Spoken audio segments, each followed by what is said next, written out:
ഒരിക്കൽ യാക്കോബ് അപ്പോസ്തലൻ തൻ്റെ വചനത്തിൽ ഇങ്ങനെ എഴുതി വെച്ചു: വചനം കേൾക്കുന്നുവെങ്കിലും അത് ചെയ്യാതിരുന്നാൽ തൻ്റെ സ്വന്തം മുഖത്തെ കണ്ണാടിയിൽ നോക്കുന്ന മനുഷ്യന് തുല്യം. എല്ലാ ദിവസവും കണ്ണാടിയിൽ നോക്കി താൻ ഇന്ന രൂപമെന്ന് മനസ്സിലാക്കുകയും തൻ്റെ ജീവിതത്തിൽ തൻ്റെ മുഖത്ത് എന്തെങ്കിലും കുറവുകളൊക്കെ ഉണ്ടോ എന്ന് ചെയ്ത് മേക്കപ്പൊക്കെ ചെയ്യുന്ന മനുഷ്യരാണ് നമ്മൾ. നമ്മുടെ പുറമേ ഉള്ള മനുഷ്യൻ്റെ കുറവുകളെ മനസ്സിലാക്കാൻ കണ്ണാടിയെ നോക്കിയാൽ മതി. എന്നാൽ ഞാൻ ആരാണെന്നും എൻ്റെ ഹൃദയത്തിൻ്റെ അകത്ത് എന്താണെന്നും എന്ത് കുറവാണെന്ന് അറിയണമെങ്കിൽ കണ്ണാടി നോക്കിയാൽ പോരാ. ക്രിസ്തുവാകുന്ന വചനത്തിലൂടെ നമ്മളെ തന്നെ ശോധന ചെയ്താൽ മാത്രമേ കഴിയത്തുള്ളൂ. പലപ്പോഴും നമ്മുടെ പ്രാർത്ഥനയും നമ്മൾ ചിന്തിക്കുന്ന ഒരു കാര്യമുണ്ട്: ഞാൻ ചിന്തിക്കുന്നത് പോലെയാണ് കർത്താവ്, ദൈവം. എനിക്ക് ഒരാളോട് പിണക്കമുണ്ടെങ്കിൽ ദൈവത്തിനും ആ മനുഷ്യനോട് പിണക്കമാണ്.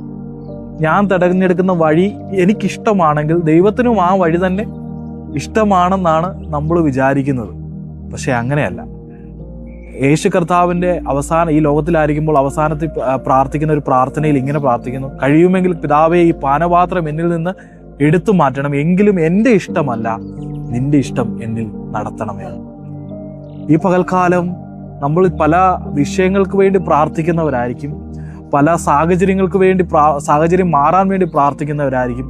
അതിലൂടെ ഒരു കാര്യം കൂടെ നമുക്ക് ആഡ് ചെയ്യാം: കർത്താവേ, എൻ്റെ ഇഷ്ടമല്ല നിന്റെ ഇഷ്ടം എന്നിൽ പൂർത്തീകരിക്കണമേ എന്ന്.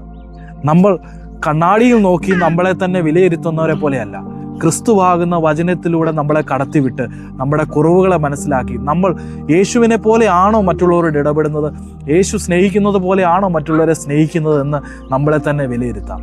God bless you all. ദൈവം നമ്മളെ അനുഗ്രഹിക്കട്ടെ. ആമേൻ.